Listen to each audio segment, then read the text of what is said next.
രക്ഷകവേഷമണിയുന്ന cyber പോരാളികളെ ഇടതുപക്ഷം സൂക്ഷിക്കണമെന്ന് CPI സംസ്ഥാന secretary Binoy Viswam. Cyber പോരാളികൾ ഇടതുപക്ഷത്തിന്റെ പ്രതിച്ഛായ നശിപ്പിക്കുന്നു.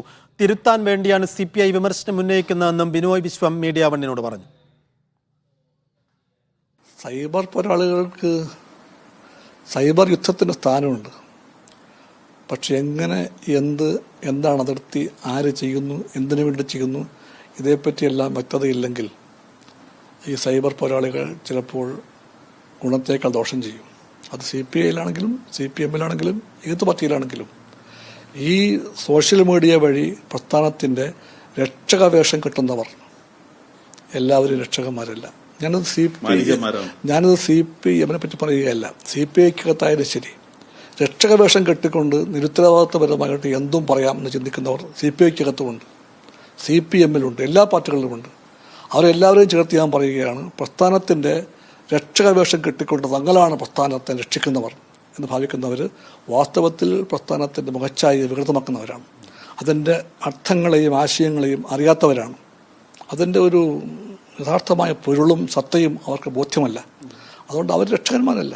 ഞാൻ പറഞ്ഞത് കമ്മ്യൂണിസ്റ്റ് പ്രസ്ഥാനത്തിൻ്റെ പൊതുവായ താല്പര്യങ്ങൾക്ക് വേണ്ടിയാണ്. ഞങ്ങളെല്ലാം തികഞ്ഞവരാണ്. CPI എല്ലാം തികഞ്ഞ പാർട്ടി, CPM ഒരു പ്രതീക്ഷയ്ക്കും മകനത്ത പാർട്ടി. ആ ചിന്തയെ എനിക്കില്ല, ഞങ്ങൾക്കില്ല. ഞങ്ങളുടെ പാർട്ടിക്കകത്തുമുണ്ട് ദൗർബല്യം ആ പാർട്ടിക്കകത്തുമുണ്ട്. കമ്മ്യൂണിസ്റ്റ് പ്രസ്ഥാനത്തിൻ്റെ മൂല്യങ്ങളും താല്പര്യങ്ങളും വലുതാണെന്ന് കാണുന്നൊരു വലിയ ജനസഞ്ചയം നാട്ടിലുണ്ട്, സ്നേഹിക്കുന്നവരുണ്ട്. ആ സഹാക്കൾക്കും ആ വലിയ ബന്ധുവലയത്തിനും ഉൾക്കൊള്ളാനാകാത്ത പലതുമാണ്, കേൾക്കുന്ന പലതുമെന്നാണ് ഞാൻ പറയാൻ ശ്രമിച്ചത്. അങ്ങനെയാണ് താനും. അത് CPIയുടെ കമത്തം പറയാൻ വേണ്ടിയല്ല, CPMനെ തറയെടുക്കാൻ വേണ്ടിയുമല്ല. CPMനുള്ള എല്ലാ കുറവുകളും കുറ്റങ്ങളും ഏറിയും കുറഞ്ഞും CPIയിലും ഉണ്ടാകാം. അത് ഈ കാലത്തിൻ്റെ പ്രത്യേകതയാണ്. CPIയും CPMും എല്ലാം അതിനെ തിരുത്തിക്കൊണ്ടേ മുമ്പോട്ട് പോകാൻ പറ്റൂ, തിരുത്താതെ പോകാൻ പറ്റില്ല. പ്രസ്ഥാനത്തിൻ്റെ വളർച്ചയ്ക്ക് വേണ്ടിയുള്ള സമരത്തിൽ, ശരിക്കു വേണ്ടിയുള്ള പോരാട്ടത്തിൽ വരുത്തേണ്ടുന്ന മാറ്റം വരുത്തണം.